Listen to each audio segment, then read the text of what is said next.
The most common measure of central tendency is the mean. Mean? Who are you calling mean?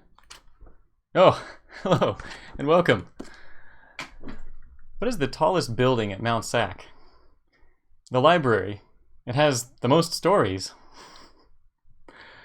Speaking of which, let's take a quick moment to remember where we are in the Calculus 2 story. Throughout Chapter 7, we're going to focus on expanding our abilities to integrate functions. That way, when we're learning about applications of integrals in Chapter 8 and beyond, we won't run into any roadblocks, integrals that stump us. In the last section, we reviewed the powerful tool integration by parts. In this section, we'll learn how to take the integral of products of trig functions raised to powers. Let's head to the notes. Now, before we get to the more difficult trig integrals, it's worth it to remember that there are some trig integrals that we can do right off the bat. For example, the integral of secant squared x dx. Well, that's tangent x plus c, because the derivative of tangent x gives you secant squared x.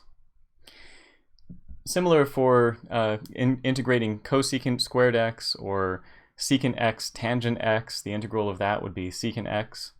So there are a lot of trig integrals that we can do just off the top of our heads from knowing what the derivatives of those trig functions are and then working that backwards.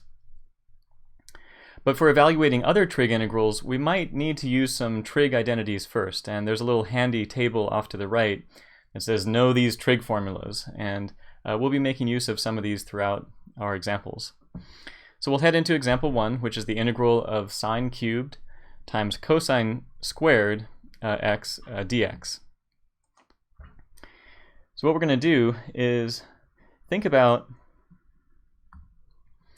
trying to set this up as a u substitution. So the core of a lot of these techniques we're going to use is going to be substitution. And so we're going to want to think about what we would save with the dx that's going to become our du. That's going to be a key thought process to go through. Now I'll jump in with example 1 and then we'll retrospectively look to see why it worked. I'm going to save a sine x to be with the dx. So here's what that would look like. I'll take one of those sine x's, there are 3 of them all multiplied together. I'm going to take one of them, pull it off to the side so that it can be with the dx. I'm just highlighting it over here to the right. So it's the same thing as before, right? If we multiplied the sine x back in with the group of other sine x's, we would have 3 sine x's. So sine cubed x, to be more exact. Now, the reason we're pulling this sine x aside is because then we can take all of the other remaining sine x's and replace them with cosine x's using the trig identity. That's like the Pythagorean theorem kind of identity, the Pythagorean identity, sine squared plus cosine squared equals 1.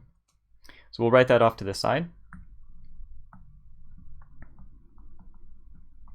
Since we have sine squared plus cosine squared equals 1, we can solve this for sine squared x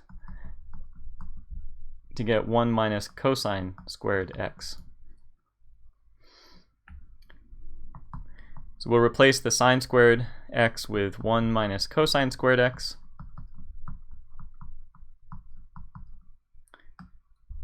We still have this sine x off to the right.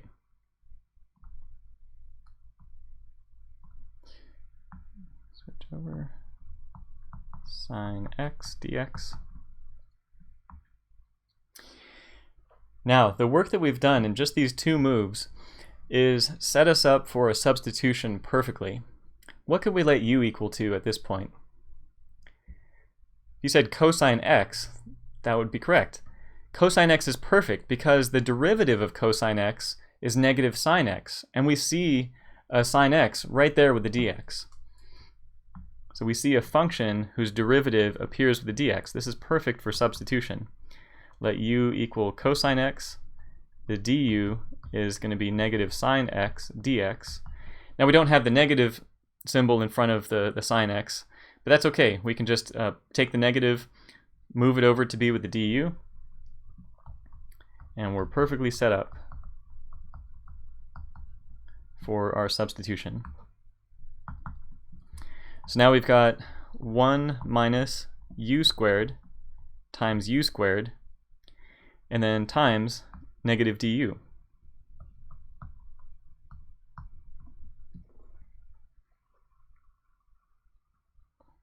All right, I had to scratch myself, sorry. Got a mosquito bite. All right, so we, through the substitution, greatly simplified the integral. Now there's just a polynomial inside, and so we can deal with integrating this. We can distribute the u squared into the parentheses, and as long as we're at it, the negative 1. So we'll end up with a positive u to the 4th, and then minus u squared. Positive u to the 4th, and then minus u squared. Or if you like, you can pull the negative all the way out of the integral and do it that way. But then what we can do is integrate term by term. And we've got u to the 5th over 5 minus u to the 3rd over 3 plus c. And the only last step then would be to go back to the original variable, which was x, by replacing the u's with cosine x. So we have cosine to the 5th x over 5 minus cosine to the 3rd x over 3 plus c. All right, and that would be your result.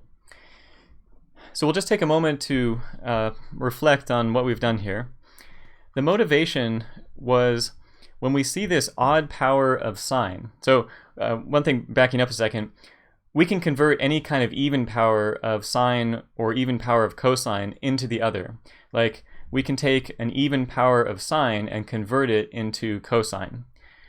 Similarly, we could solve this trig identity, the sine squared plus cosine squared equals 1. We can solve that for cosine squared in terms of sine squared. So if we had an even power of cosine, then we could break that into, or we could rewrite that as powers of sine. And the reason that that's going to be good to think about here is that if we take one of these odd powers of sine, save it to be with the dx, so that's like putting aside what's going to be the du in our substitution, then what we're going to be left with is an even power of sine, all of which that can be converted over into cosine. And once everything is in terms of cosine, then we can let u equal cosine, so that everything here turns to cosine, and then the du is waiting right there for us with the dx. So we saved that odd power of sine to be with the dx, converted the rest of the sines, which were an even power, into cosines, and then everything now is in terms of cosine, so that when we let u equal cosine, the du is basically sine x. It's right there with the dx. So this is the idea and the strategy of doing trig integrals with powers of sine and powers of cosine. In the next video, we're going to take a look at another example of this. See you there. Thanks for watching.